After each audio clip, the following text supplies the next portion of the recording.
Bismillahirrahmanirrahim. Yang ke-10 istihdamur rasumat litawdih wal bayan. Mempergunakan rasumat, grafik, gambar, diagram dan sebagainya untuk memberikan penjelasan. Nah, fungsinya apa? Pertama, untuk memperjelas ide yang ingin disampaikan. Jadi gambar, grafik itu bisa mewakili banyak kalimat. Bahkan ada kalimat yang nggak bisa diwakili kecuali hanya dengan gambar. Atau gambar tidak bisa diwakili oleh kalimat. Ya, dengan melihat gambarnya sudah paham. Itu fungsi pertama. Yang kedua, membantu menyampaikan informasi dengan cepat. Yang ketiga, ini bukan fungsinya, tapi ini kata musonif, harus diperhatikan kejelasan siswa untuk melihatnya. Jadi jangan terlalu kecil sehingga siswa nggak bisa melihat. Sama seperti membuat PowerPoint, membuat kajian kitab misalnya, yang ditampilkan kitabnya kecil sekali. Ini nampilkan apa? Di pendengar pemirsa nggak bisa melihat itu. Nah, ini harus diperhatikan.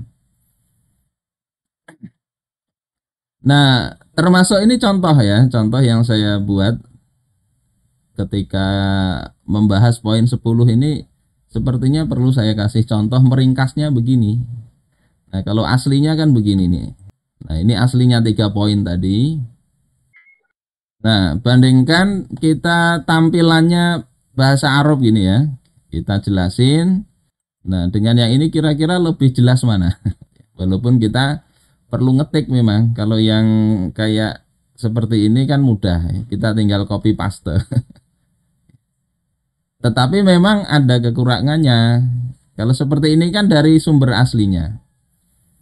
Bagi yang ngerti bahasa Arab mungkin akan lebih senang begini. Oh, ini aslinya begini. Ibarat orang melihat pemandangan alam, antara gambar dengan aslinya itu ya beda rasanya. Tapi nanti guru bisa memilah lah mana yang perlu diambil intinya aja. Ya, kayak misalnya begini, ini langsung intinya aja, to the point. Atau dibuat kutipan asalnya. Tergantung keperluan sih. Nah, ini beberapa contoh Rasulullah Shallallahu Alaihi Wasallam. Beliau menggunakan, ya, kalau zaman sekarang ini sudah multimedia ini. Dalam Sahih Bukhari diriwayatkan dari Abdullah radhiyallahu an, ya, bahwasanya khattan Nabi sallallahu alaihi wasallam khattam murabba'an. Rasulullah sallallahu alaihi wasallam menggambar segi 4. Wa khattam fil wasati kharija minhu. Kemudian menggaris satu garis di luar segi 4 itu. Wa khatta khututan sigharan ila hadzal ladzi fil wasat. Kemudian menggaris-garis garis kecil ya di tengahnya. Min janibihi alladzi fil wasat, ya, pada sisi yang ada di tengah tengah segi 4 tadi. Kemudian Rasulullah katakan hadzal insan, inilah manusia. Wa hadza ajaluhu muhitum bih, dan inilah ajal yang mengelilinginya. Au qad ahata bih, atau ajal yang sungguh telah mengelilingi manusia itu, ya, membatasi manusia. Wa hadzal ladzi huwa kharijun amaluh, dan inilah yang di luar, inilah ada angan-angannya. Wa hadhil khututu as-sighar al-a'rad, sementara garis-garis kecil itu adalah halangan-halangannya yang memalingkan manusia. Fa in akhta'ahu hadza nahasyahu hadza, kalau dia berbuat salah maka akan ketemu halangan itu. Dan wa in akhta'ahu hadza nahasyahu hadza, kalau berbuat salah lagi ketemu lagi halangan. Ini di Sahih Bukhari.